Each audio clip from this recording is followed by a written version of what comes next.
اعوذ باللہ من الشیطان الرجیم، بسم اللہ الرحمن الرحیم۔ لا الہ الا اللہ وحدہ لا شریک لہ، لہ الملک و لہ الحمد وہو علی کل شیء قدیر۔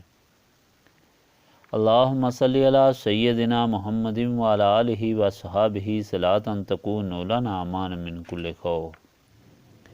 بیان محفل قرآن خوانی اور خاطرہ جولائی 1985۔ بسم اللہ الرحمن الرحیم۔ فنعم المولا ونعم النصیر۔ رب اشرح لی صدری ویسر لی امری واحلل عقدۃ من لسانی یفقہوا قولی۔ اللہم صلی علی سیدنا محمد وعلی آل سیدنا محمد وعلی صحابہ وعلی ازواجہ اجمعین وبارک وسلم وصلی علیہ۔ الحمدللہ۔ اللہ جل جلالہ کا لاکھ لاکھ شکر ہے کہ مالک نے ہمارے مرشد کامل کی یاد ہمارے دلوں میں زندہ اور تابندہ رکھی ہوئی ہے اور آج یاد منانے کا موقع عطا فرمایا ہے۔ ہزاروں لاکھوں اور کروڑوں درود حضرت محمد مصطفیٰ صلی اللہ علیہ وآلہ وسلم پر، جن کے طفیل خدا نے ہم عاجزوں پر کرم فرمایا، ہمیں ایسا مرشد لسانی عطا فرمایا اور ہمارے مرشد پاک کو یہ عظیم درجہ قیومیت عطا فرمایا۔ برادران طریقت، آج کا دن میرے اور آپ کے شفیق مہربان آقا کی یاد کا دن ہے، جنہوں نے ہمیں خدا کی راہ دکھائی، عشق مصطفیٰ صلی اللہ علیہ وآلہ وسلم کی اہمیت بتلائی ہے اور نسبت رسولی صلی اللہ علیہ وآلہ وسلم کا پاک درس دے کر یہ دولت عطا فرمائی۔ آج ہمارے مرشد کو ظاہری طور پر ہم سے جدا ہوئے 25 سال ہو گئے ہیں، مگر ہم نے کبھی محسوس نہیں کیا کہ آپ ایک لمحہ بھی ہم سے جدا ہوئے ہیں، کیونکہ زندگی کے ہر مرحلے پر خوشی ہو یا غمی ہو، ہم نے اپنے مرشد کو دستگیر پایا۔ حضرت پیر صاحب رحمۃ اللہ علیہ کی ذات والا صفات کسی تعارف کے محتاج نہیں۔ آج سلسلہ نسبت رسولی صلی اللہ علیہ وآلہ وسلم میں منسلک ہزاروں لوگ اس کی روشن دلیل ہیں، جو حضور پیر صاحب رحمۃ اللہ علیہ کو خدا نے عطا فرمایا۔ دنیا میں آپ کسی جگہ بھی جائیں اور جتنا بھی مطالعہ کریں، حضرت پیر صاحب رحمۃ اللہ علیہ کی شان نرالی ہی معلوم ہوگی، اور وہ درس نسبت رسولی صلی اللہ علیہ وآلہ وسلم جو حضور صلی اللہ علیہ وآلہ وسلم نے ہم کو عطا فرمایا، وہ صرف خلفائے راشدین کے زمانے میں ہی ملے گا۔ حضرت پیر صاحب رحمۃ اللہ علیہ کی ذات گرامی اتنی ہماصفت تھی کہ آپ کی تعریف کا احاطہ کرنا اول تو ہے ہی ناممکن، اور اگر کوشش کی جائے تو صرف ایک پہلو پر دفتر کھول سکتے ہیں، مگر اس خیال سے کہ خدا کے محبوب کا ذکر خدا کو راضی کرنے کا ذریعہ ہوتا ہے اور خدا کے اس محبوب بندے کا ذکر حاضرین مجلس کے لیے روح پرور ہوگا، چند باتیں بیان کرتا ہوں۔ حضرت پیر صاحب رحمۃ اللہ علیہ بچپن میں ہی مالک الملک کے عاشق تھے اور رسول عشق کا سمندر اپنے اندر سموئے ہوئے تھے۔ جب آپ اپنے والد گرامی حضرت خواجہ محمد قاسم رحمۃ اللہ علیہ کے ساتھ دربار کیان شریف گئے تو حضرت نظام الدین رحمۃ اللہ علیہ نے فرمایا کہ یہ دولت ولایت جو میرے پاس امانت تھی، وہ امانت آپ کو دی جاتی ہے۔ اس کا مالک وارث آپ کا یہ عظیم فرزند ہے، جو لاکھوں انسانوں کو خدا سے ملانے والا ہوگا اور دین کا اس طرح احیاء کرے گا کہ وہ نسبت رسولی صلی اللہ علیہ وآلہ وسلم، جس نے حضور پاک صلی اللہ علیہ وآلہ وسلم کے صحابہ کو ساری دنیا کے لیے روشن ستارے بنا دیا تھا، اس سے مخلوق کے زنگ آلود دلوں کو روشن کرے گا، اور اس طرح دین اسلام کی حقیقت جو یعنی حق پر واضح ہوگی۔ اس بچپن کے زمانے میں مرشد پاک نے آپ کو سواری کے لیے گھوڑا عطا فرمایا، حالانکہ تاریخ مشائخ میں کسی جگہ یہ بات موجود نہیں کہ پیر نے مریض کو گھوڑا عطا فرمایا ہو اور اپنی گود میں بٹھایا ہو۔ آپ کو اپنی گود میں بٹھا کر 7 مرتبہ آپ کے چہرہ مبارک پر دست مبارک پھیر کر فرمایا کہ جاؤ 7 پشتوں تک بلا مشقت اولیاء ہوں گے۔ پھر بات یہ ہے کہ جب خدا کوئی چیز دینا چاہتا ہے تو اس راستے پر چلاتا ہے۔ آپ اسی بات پر بے غم نہیں ہو گئے کہ آپ کے مرشد کا حکم ہو گیا ہے، مجھے کچھ کرنے کی ضرورت نہیں، بلکہ زندگی کا ایک ایک لمحہ خدا کی یاد میں صرف کر دیا۔ ایسی جذب کی کیفیت طاری ہو گئی کہ 12 سال تک مخلوق سے مکمل علیحدگی اختیار کر کے جنگل میں یاد الہی میں زندگی گزاری، اور اس طرح عین شباب کے زمانے میں ساری منازل طے کرنے کے بعد مخلوق خدا کی ہدایت کے لیے سارے ہندوستان کا دورہ فرمایا اور لاکھوں انسانوں کی کایا پلٹ دی۔ اتنے عجیب عجیب واقعات پیش آئے کہ بیان کرنے کا نہ موقع ہے نہ وقت ہے۔ انشاءاللہ کتابی صورت میں جلد آپ کے سامنے پیش کیے جائیں گے۔ اس سارے عرصہ میں اپنے والد رحمۃ اللہ علیہ کی نگرانی میں رہے۔ حضرت خواجہ محمد قاسم رحمۃ اللہ علیہ بار بار اپنے مریدین کو تلقین فرماتے رہے کہ دیکھو، خبردار میری اولاد ہو یا خلفاء، میرے اس فرزند کے سامنے سرتابی نہ کرنا، اور نہ سب کچھ، ورنہ سب کچھ سلب ہو جائے گا اور خدا کی راہ سے ہٹ کر شیطان کی راہ پر ہو جاؤ گے۔ 1965 میں آخر مکمل طور پر اعلان فرمایا 1925 میں آخر مکمل طور پر اعلان فرمایا۔ عرس کا زمانہ تھا، سب کو جمع فرما کر دستار مبارک سر سے اتار کر آپ کے سر مبارک پر رکھی، اور اپنے سارے صاحبزادوں کو اور سارے خلفاء کو حکم دیا کہ وہ رسولی امانت جو کئیاں شریف سے میں اس شہباز طریقت کے لیے لایا تھا، آج ان کے حوالے کر رہا ہوں، اور اس نسبت رسولی صلی اللہ علیہ وآلہ وسلم کو سیکھنے کے لیے آگے بڑھو، اپنی جھولیوں کو بھر لو۔ چانچہ سارے صاحبزادوں اور سارے خلفاء کو حضرت پیر نذیر احمد رحمۃ اللہ علیہ کے ہاتھ پر دوبارہ بیعت فرمایا، اور فرمایا میرے سے یہ 18 منزل آگے ہیں، ان کی تلوار 60 گز آگے لگتی ہے۔ اس کے بعد جو بھی مریدین خلفاء حضرت بابا جی رحمۃ اللہ علیہ کے پاس آتے تھے، مشکل میں پھنسے ہوتے تھے، روحانی منزلیں ان کی کھلتی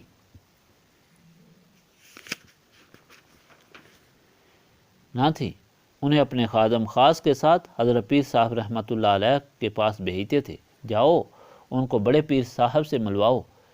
اس وقت سے حضرت پیر نذیر احمد رحمۃ اللہ علیہ کو بڑے پیر صاحب رحمۃ اللہ علیہ فرمایا کرتے تھے،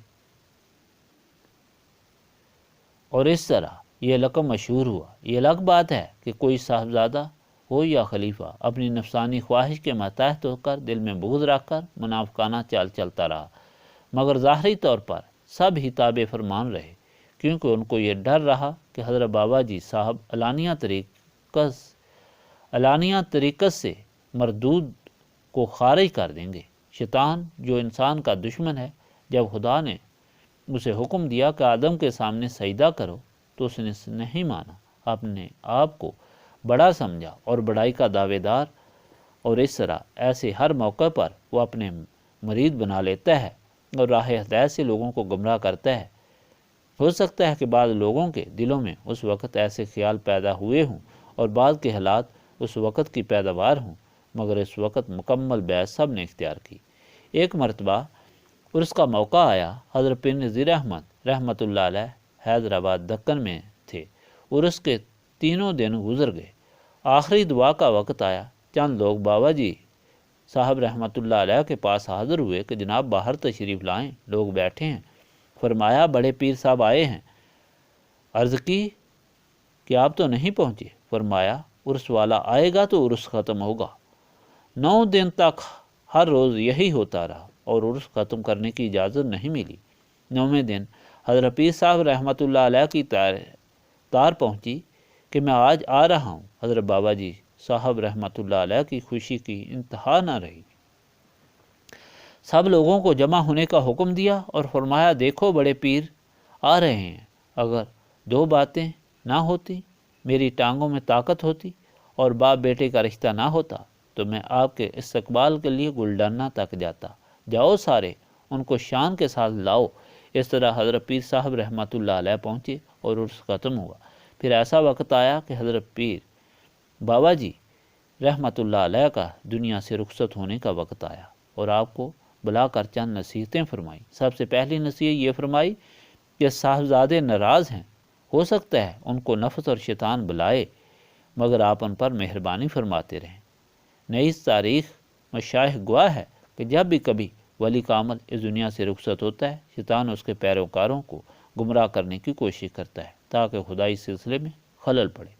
اس طرح بعض لوگوں کے دلوں میں یہ ظام پیدا کرتا ہے کہ وہ کچھ ہو گئے ہیں، اب ان کو پیر خانے کی ضرورت نہیں، بلکہ اکثر گمراہ خلفاء مقابلے پر اتر آتے ہیں، اگرچہ ان کا انجام وہی ہوتا ہے جو شیطان کا ہوتا ہے، مگر وقتی طور پر شیطان ان پر حاوی ہو جاتا ہے، کیونکہ آپ کی فقیری کلی جزوی نہیں۔ اس لیے ان باتوں کی فکر نہ کرنا اور ان پر سے بھی دست شفقت نہ ہٹانا، حتی الوسع تلقین ہدایت کرتے رہنا اور خدا سے ان کی بہتری کے لیے دعا کرتے رہنا، تاکہ اپنی کوشش خدا کے نزدیک لکھی جاتی رہے۔ دیکھو ابو جہل کے بار بار انکار پر بھی حضور پاک صلی اللہ علیہ وآلہ وسلم نے کوشش فرمائی۔ حضرت پیر صاحب رحمۃ اللہ علیہ نے تفویض کردہ فرائض کو اس خوبی سے انجام دیا کہ مثال نہیں ملتی۔ لاکھوں انسانوں کو راہ ہدایت پر لائے اور خدا سے ملایا، ہزاروں لوگوں کو باخدا کیا۔ خدا کے فضل سے تھوڑے سے عرصے میں ہی یہ دور افتادہ جگہ ساری دنیا کے لیے مرکز ہدایت بنی۔ آج دنیا کے ہر کونے میں حضرت پیر صاحب رحمۃ اللہ علیہ کے فیض یافتہ لوگ اسلام کی خدمت میں دن رات مصروف ہیں۔ اس کے ساتھ اپنے والد محترم کی نصیحت پر اس طرح عمل کیا کہ کوئی ستم، کوئی تکلیف ایسی نہیں رہی جو اپنے خاندان والوں نے نہ دی ہو۔ حضور نے کمال صبر کا مظاہرہ کیا، کسی چیز کا جواب نہیں دیا۔ والد کی جائیداد منقولہ غیر منقولہ سے ایک ایک پائی تک نہ لی، پھر بھی انہوں نے پیچھا نہ چھوڑا۔ آخر تھک گئے اور منہ کی کھائی، اور اس خدائی چراغ کو کوئی نہ بجھا سکا۔ برادران طریقت، حضرت پیر صاحب رحمۃ اللہ علیہ نے اس رسولی دین کو اس طرح زندہ کیا اور اس کے لیے نسب رسولی صلی اللہ علیہ وآلہ وسلم کا درس دیا، لوگوں کو ہدایت فرمائی کہ اپنی تعلق اور نسبت حضور نبی پاک صلی اللہ علیہ وآلہ وسلم سے رکھو۔ اس طرح تم کو باطنی روشنی حاصل ہوگی، خدا تک پہنچ سکو گے، دین کو سمجھ سکو گے اور منزل مراد تک پہنچ جاؤ گے۔ ورنہ نسب رسولی صلی اللہ علیہ وآلہ وسلم سے محروم انسان خواہ کتنی عبادت کرے، علم حاصل کرے، خدا تک رسائی حاصل نہیں کر سکتا، اپنے ظن اور گمان کا شکار ہوتا ہے، اور اس طرح شیطان آسانی سے اس پر قبضہ کر لیتا ہے۔ ایک مثال سے نسب رسولی صلی اللہ علیہ وآلہ وسلم والے اور نسب رسولی صلی اللہ علیہ وآلہ وسلم سے محروم رہنے والوں کی حقیقت سمجھ آ سکتی ہے۔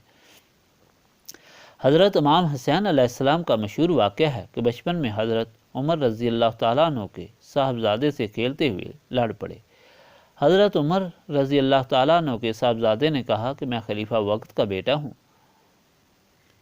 مگر حضرت امام حسین علیہ السلام نے جواب دیا کہ تمہارا باپ میرے نانا کا غلام تھا۔ حضرت عمر کے صاحبزادے نے رات کو آ کر اپنے باپ سے شکایت کی۔ حضرت عمر رضی اللہ تعالیٰ عنہ نے فرمایا اگر سچ کہتے ہو تو صبح لکھوا کر لاؤ۔ چانچہ دوسرے دن حضرت عمر رضی اللہ تعالیٰ عنہ کے صاحبزادے نے آپ سے کہا اگر آپ سچ کہتے ہیں تو مجھے لکھ کر دیں۔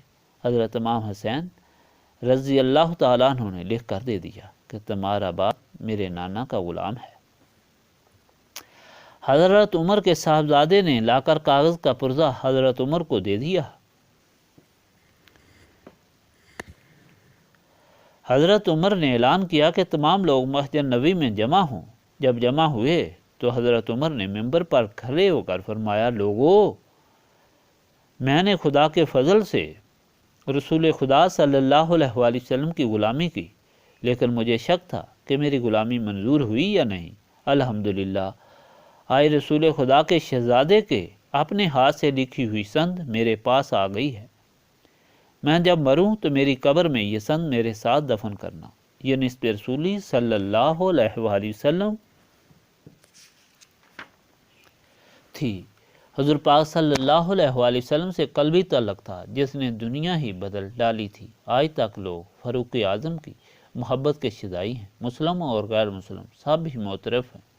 دوسری طرف جہاں نسب رسولی صلی اللہ علیہ وآلہ وسلم کا فقدان تھا، وہاں وہی شہزادے کربلا میں تھے، اپنے سارے خاندان کے ہمراہ تھے، اور وہ لوگ جو کلمہ پڑھتے تھے اپنے آپ کو مولوی، صوفی، بزرگ، رہبر سب کچھ کہتے تھے، آپ کے خلاف صف آرا تھے اور کہتے تھے جلدی کرو، حسین علیہ السلام کو قتل کرو، نماز کا وقت جا رہا ہے، ہم نے نماز پڑھنی ہے۔ دل کی روشنی سے محروم یہ نہ سمجھ سکے کس کی نماز کے آگے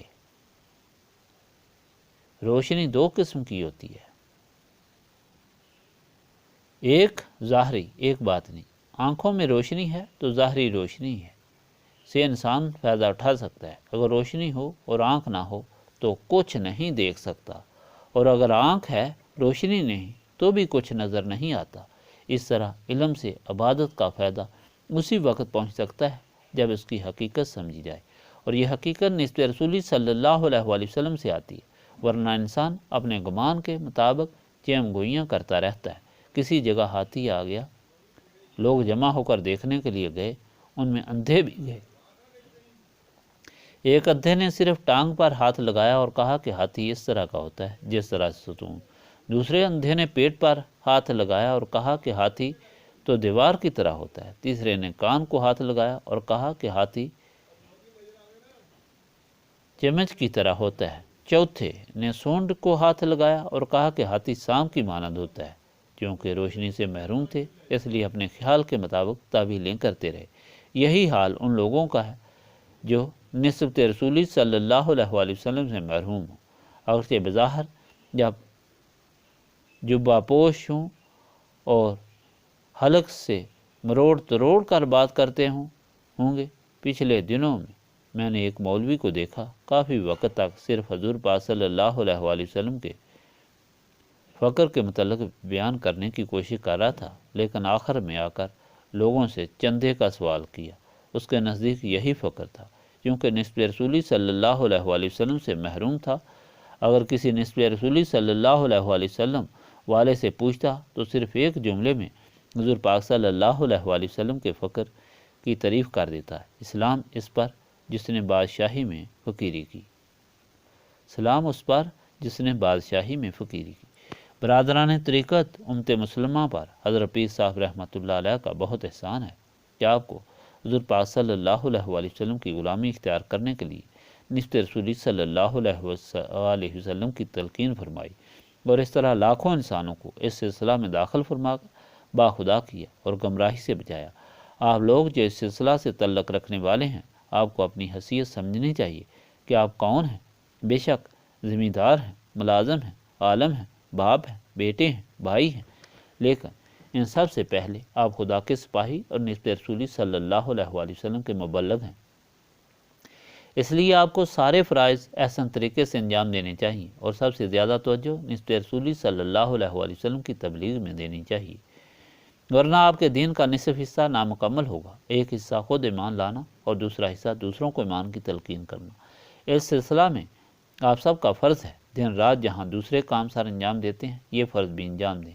اپنے ملنے والوں کو نسبت رسولی صلی اللہ علیہ وآلہ وسلم کے سلسلہ کے متعلق سمجھائیں اور ان کو ذکر میں شامل کریں، جس کی برکت سے ان کے قلوب صاف ہوں۔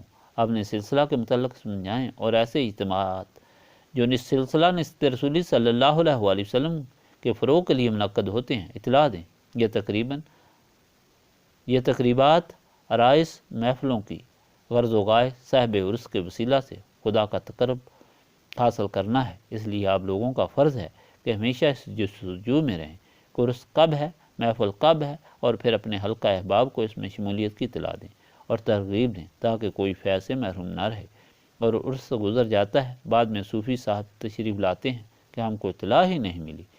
آپ کا بھی فرض ہے کہ اطلاع رکھیں۔ ہم تو حتی المقدور دن رات اس خدمت میں مصروف ہیں کہ آپ بھی اپنا دنیاوی مصروفیتوں کے ساتھ اس طرف بھی توجہ دیا کریں۔ یہ سب سے بڑی عبادت ہے۔ حاضرین مجلس، الحمدللہ کہ اس مرتبہ ہزاروں قرآن پاک خدا کی بارگاہ میں پیش کیے جا رہے ہیں۔ حضرت پیر صاحب رحمۃ اللہ علیہ کی روح کے ثواب کے لیے دعا کریں، اللہ تعالیٰ ان کو قبول فرمائے، ان کی برکت سے حضرت پیر صاحب رحمۃ اللہ علیہ کے درجات بلند فرمائے اور حاضرین مجلس کی مشکلات کو حل فرمائے۔ یہ شوق، یہ محبت دائم قائم رکھے۔ اللہ تعالیٰ اپنی ذات پاک کے طفیل، اپنے پاک کلام قرآن مجید کے طفیل، اپنے پیارے حبیب حضرت محمد مصطفیٰ صلی اللہ علیہ وآلہ وسلم کے طفیل، حضرت پیر صاحب رحمۃ اللہ علیہ کے طفیل ہم کو گزشتہ گناہوں کی معافی عطا فرمائے، ہمارے دلوں کی تاریکی کو دور فرما کر نور معرفت سے ہمارے قلوب کو منور فرمائے، ہماری موت، ہماری یاد، ہماری جان، ہمارا مال، ہر قول، ہر فعل اپنی رضا کی خاطر رکھے، ہم کو اپنی جناب سے اپنی غلامی، اپنا عشق عطا فرمائے، آمین۔ بہت سے لوگ جو اس دوران فوت ہو گئے ہیں ان کی مغفرت کے لیے دعا کریں، خادمین لنگر کے لیے دعا کریں، آمین۔ اللہم صلی علی سیدنا محمد وعلی آلہ وصحابہ صلاۃ تکون لنا امان من کل خوف۔ ربنا تقبل منا انک انت السمیع العلیم وتب علینا انک انت التواب الرحیم۔ سبحانک ربک رب العزۃ عما یصفون وسلام علی المرسلین والحمد للہ رب العالمین۔